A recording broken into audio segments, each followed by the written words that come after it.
Greetings, this is Professor Griff of Public Enemy. Welcome to the Oculus Inc. The Oculus, they are the ultra secret society. They are the ones that manipulate and control your perception. They're actually the gatekeepers of your perception. The Oculus are the ones that actually write the prescription. They are the ones to determine who and why you're seeing what you're actually seeing through signs and symbols. These signs and symbols, we see them every single day. Your banks, your fast food stores, energy companies, gas stations, car companies, sports teams, all of them have signs and symbols that they use in such a way where they speak a language to one another. These are the things that the Oculus controls. The Oculus Inc. Peace, this is Professor Griff right here on Sirius Mindz RNTV, Sirius Mindz Institute, Sirius Mindz Films. All right, we're doing this one on the fly. We're doing this one mainly for the people here on Facebook. So if you want to kind of join the conversation, go to facebook.com/ProfessorGriff.me. And it is getting hot in here. All right, oh, fix my shirt? Yeah, man, I can't. Thanks. Wow, you wanted the PE to show, man? Public Enemy. It's a dope logo Chuck came up with. It's kind of fly, man.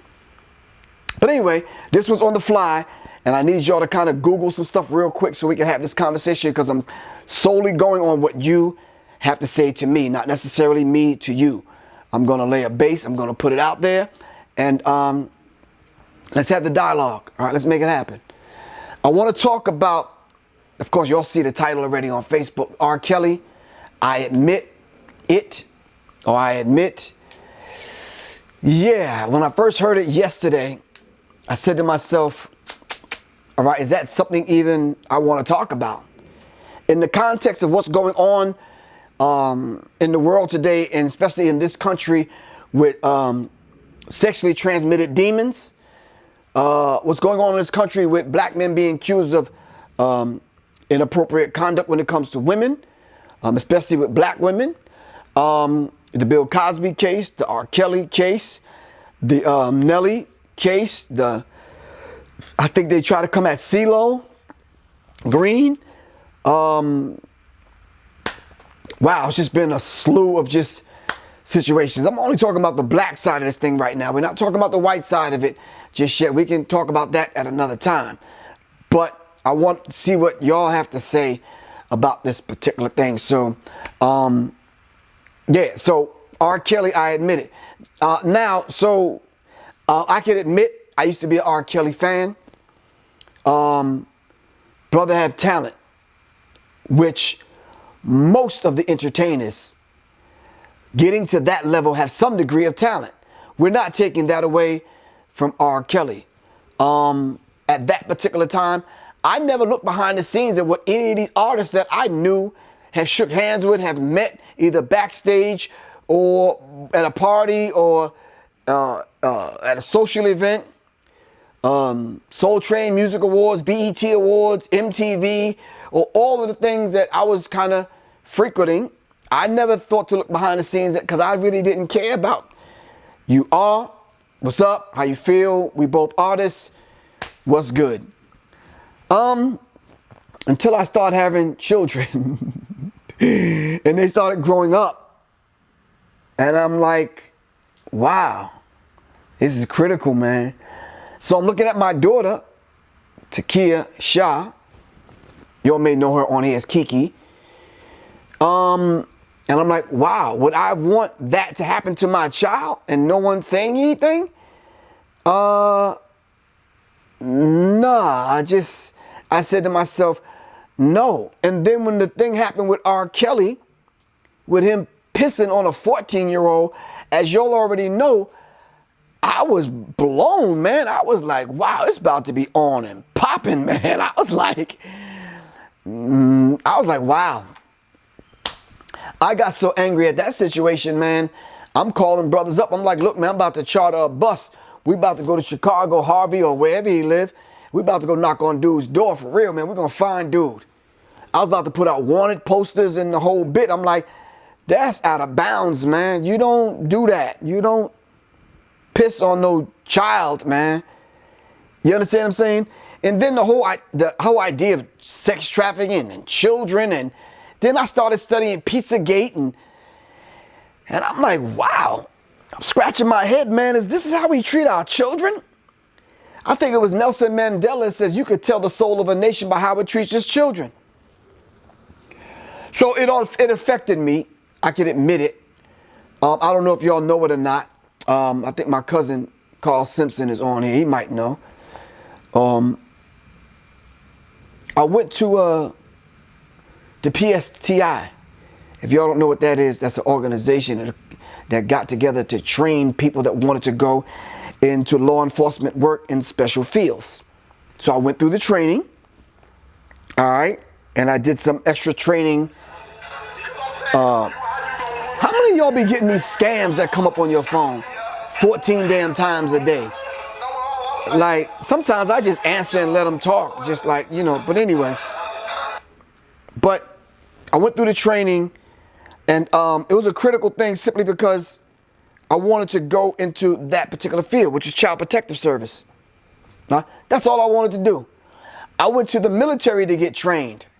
All right. I went in as a 95 Bravo. Some of y'all that have military experience, you'll know what that is. That's a military police. I ended up working in Fort Leavenworth Prison as a correctional specialist.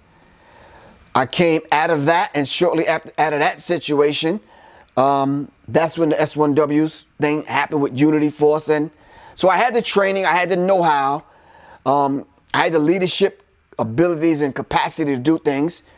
So make a long story short, with what R. Kelly did to this young girl, with what I see going on with young women across the country is ridiculous. The whole technique in parenting has gone down the tubes. Most of us don't have a connection with our children. Most of them, let me not say most of them, some of them are running rampant. What I'm seeing on Instagram, especially, and Facebook and YouTube is unprecedented, man. It's like, what in the hell? I'm not here to talk about parenting on how you parent, because I don't want you to talk about how I parent. My parenting techniques are a whole lot different. All right? But I was an R. Kelly fan, like I was a fan of a lot of these brothers that's been accused of a lot of things, especially when it comes to women. I never liked the way women conduct themselves when I'm on the road. I'm talking about everything from groupies to whomever. That always bothered me. All right, so R. Kelly is admitting it. Usher's confessions. Just, what is it now? Do we do the record and make the song just to sell some songs or get back on the road? What do we do? Are you doing that because you're tapping into the deeper self and you want to make a connection with your creator? Why are we even making the songs like this? Why do we feel that we have to confess it, Usher? Why do we feel like we have to admit it, R. Kelly? Why do we feel that we have to do these things? And in some cases, we make these songs and then we go back to the same sick-ass behavior that you admitted in the damn song.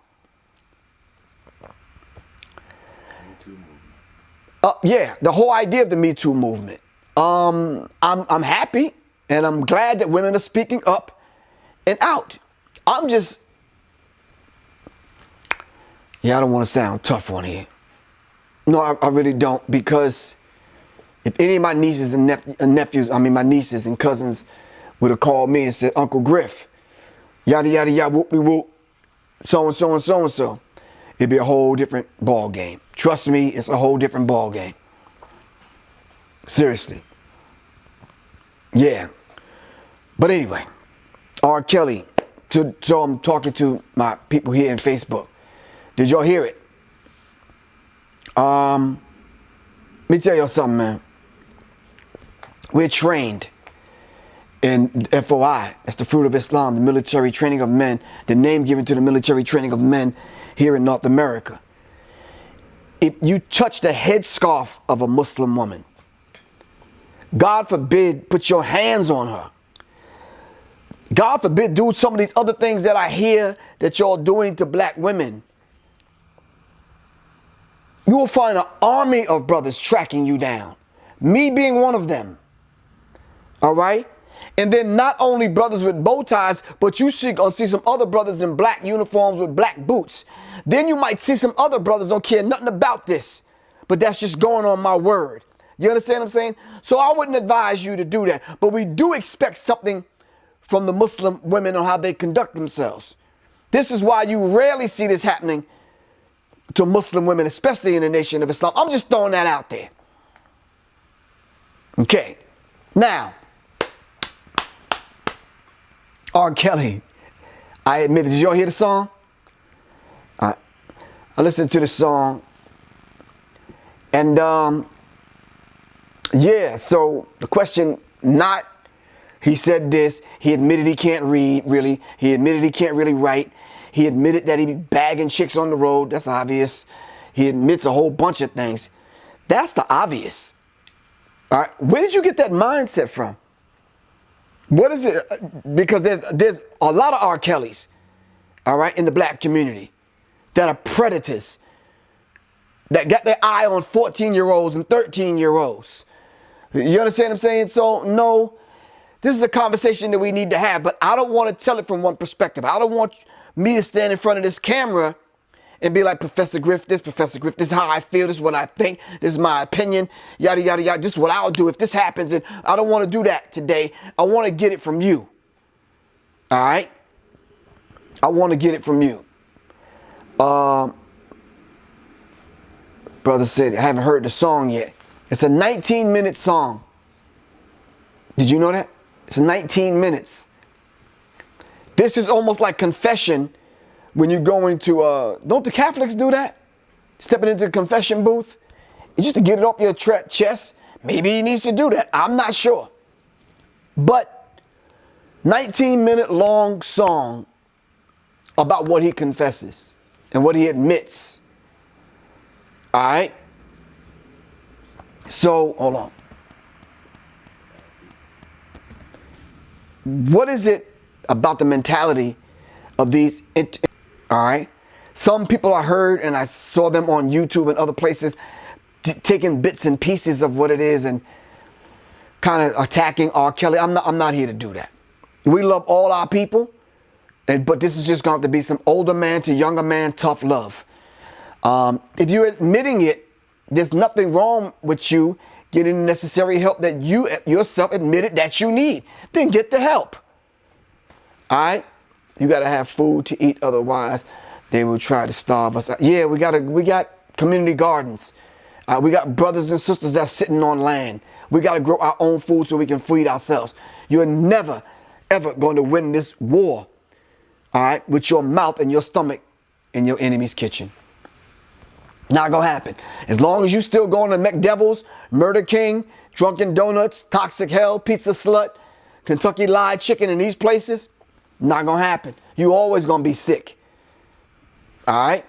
But anyway, if he admitted that he needs the help, then some of our brothers out there that can sit R. Kelly down and give him the help that he needs, please someone step up to the plate and get the man the help that he needs. Plain and simple.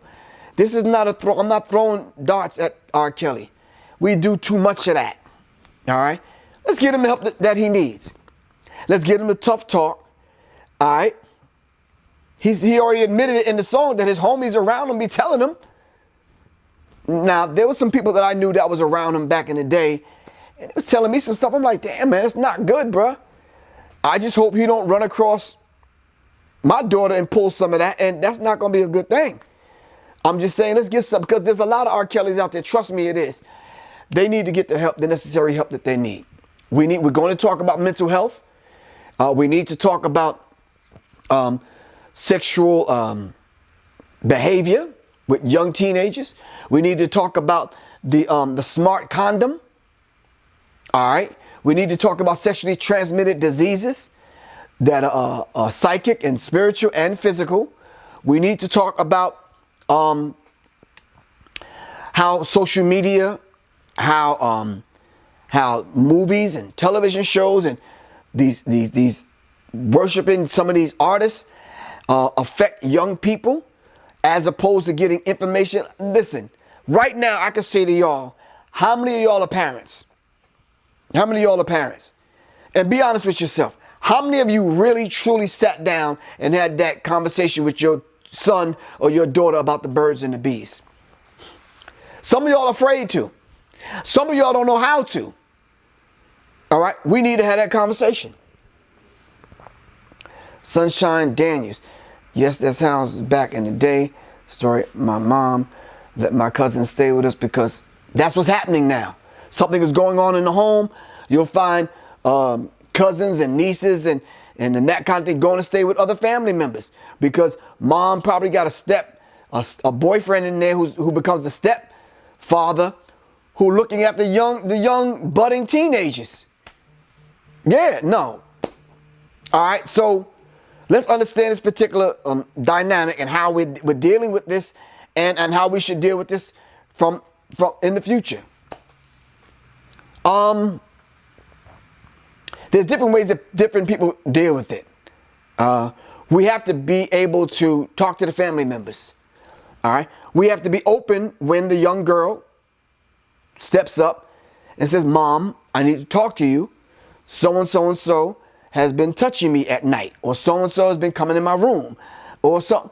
Listen, I am a stepdad. All right. There's a certain level of trust that's here with me and my wife. There's a certain trust that I have to have and communication I have to have with their dad. All right. There's lines even in the home that you don't cross. There's certain, you're talking about being in the house with 4 or 5 women, including my daughter. You understand what I'm saying? I mean, they're all my daughters. You understand what I'm saying? And that's how I have to view it. That's how you should have to view it. Sisters, if you are divorced or you single and you dating and you invite a man into your home, all right, you got young girls. No, there's a certain conversation that we have to have. What conversation do you have with him? You understand what I'm saying? You 35, 40 years old. This dude is 40 something. All right. But he dates young women and you got a 17-year-old in the house. No, that's a conversation that we need to have. I'm sorry. Plain and simple. So let's not look at it like and take for granted the fact that he might not know or just assume, but because he's an older 40-something-year-old man that he knows, or he has daughters, so he should already know. It doesn't work out that way sometimes. Some men will do some things to your daughter that they wouldn't do to theirs. So, but what is it with us that we won't even have the conversation? No, that conversation, before I got married, that conversation had to happen. I got sons that need to respect my wife. There was a brother that came to the house today to do some stuff in the house. And I tell everybody, if you come in to see me, for whether you're working or we doing business with one another, normally I meet people out. People I'm kind of close to, yeah, we can come over and dialogue, do whatever. But no, you got to call me and text me first. I got to know that you're coming because I got to make sure the young girls that are growing up in the house and the women that are in the house are presentable and everything is cool in the house. All right. Nowadays, the way these houses are free is open. You can see people walk into the bathroom and that kind of, no. That shit. All right. Men, you need to take your son through a rites of passage program and give him these valuable lessons. Because if your son end up on the wrong side of this thing, dealing with people like me, having to date my daughter, oh no, it's going to be a problem. So let's have that conversation right now. You got a young man, 12, 13 years old, who's constantly on social media. He can go on IG and see all kind of women shaped, doing all kind of different things. Have that conversation with him right now. Let that be the tool that you need to have that conversation.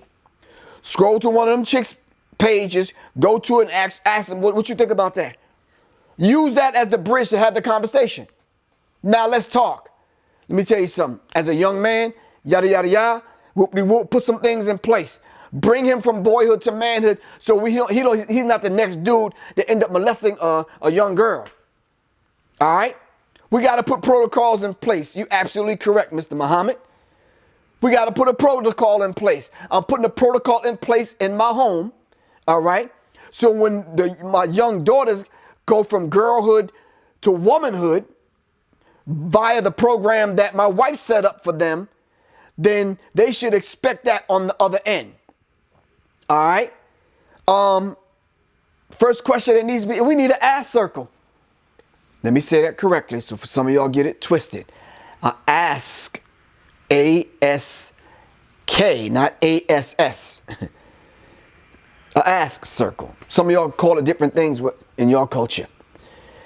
In the culture, we have an ask circle, meaning that the elders sit in a circle, and we put that young man in the middle of the circle, and we get to ask questions. The first question that should be asked is, what is your intention? You want to come date my daughter? For what? Who are you? I mean, there's no embarrassing question when it comes to the ask circle. What grade is you in? What intentions do you have wanting to date my daughter? You working? Well, you date her. What does that mean? You want to take her to the prom, or you want to do like, okay, yeah, all right, well, yeah, let's talk then. All right, so what you want to do in life? What kind of goals you have? All right, what's your mom and dad? Can I meet your mom and dad? I mean, you know, what religion are you? All right, what's the last book you read? What's your bedroom like? You got pictures up in your bedroom of who? You understand what I'm saying? You got pictures of wrestlers or boxers, or what you doing? All right, because now we got 40-year-old men that are really 40-year-old males, and there's a difference between a male and a man. You got grown males calling themselves grown men, but if you got a fucking 90-inch, excuse my language, you got a 90-inch screen, flat screen TV up at your house in your living room with a comfortable couch, and the centerpiece is a Xbox or a PS9, whatever the hell you got now, and all you do is play video games, you still a grown male. You're not even a grown man yet. But because you got money from a sports contract, or you made a couple of records, that still don't make you a grown man. You a grown male. But yet you want to date my daughter. Probably not going to happen. I don't have these real high standards, but I do have some high standards. Plain and simple. There's a protocol that needs to be in place. Most people come. Cheryl, we see you putting the link up there. Hopefully people can click on it.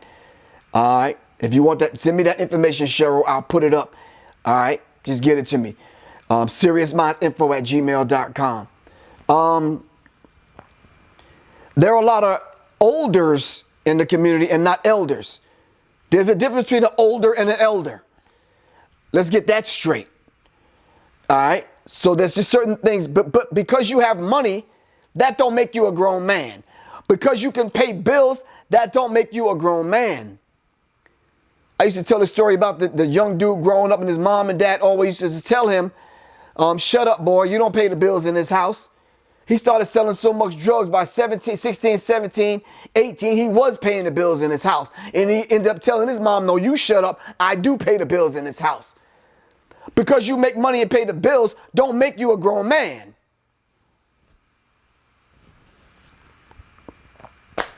We talk about a level of respect. R-E, which is the prefix, all right, meaning to do over, to bind back, to spect, respect, to spect, to see. Specto meaning to see, all right? All we're asking you to do is see again, look it over, all right? Because we want to earn respect. Let's go back over this thing and lay some things in place that we need in place in order to respect the individual, respect the process, respect the individual, respect the home. When people come in my home, you can leave on your hat because these are our crowns. I don't mind you leaving on your hat, but take off your shoes because I don't want you tracking the muck and mire of this wicked world into my home. Take your shoes off. The ground that you're walking in my home is holy ground. You don't track that mud into the home. You understand what I'm saying? We need to have this conversation. You have it in your home, I'm going to have it in mine. You bring your children through a rites of passage program, and I'll bring mine. So as we end this, I want to say this is Professor Griff for Sirius Mindz. All right, for Sirius Mindz. Seriously, make sure you hit the subscribe button, the like button, all right, so we can do this. All right, this is Professor Griff signing out. Thanks to all of the sponsors and all the people that have ads on this particular show. This is the thing that keeps this show going. Shout out to Solo for lion imagery. All right, once again, this is Professor Griff. I'm signing out, man. I gotta go. Peace, deuces. One, keeping it a buck.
Greetings, this is Professor Griff of Public Enemy. Welcome to the Oculus Inc. The Oculus, they are the ultra secret society. They are the ones that manipulate and control your perception. They're actually the gatekeepers of your perception.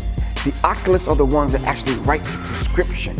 They are the ones to determine who and why you're seeing what you're actually seeing through signs and symbols. These signs and symbols, we see them every single day.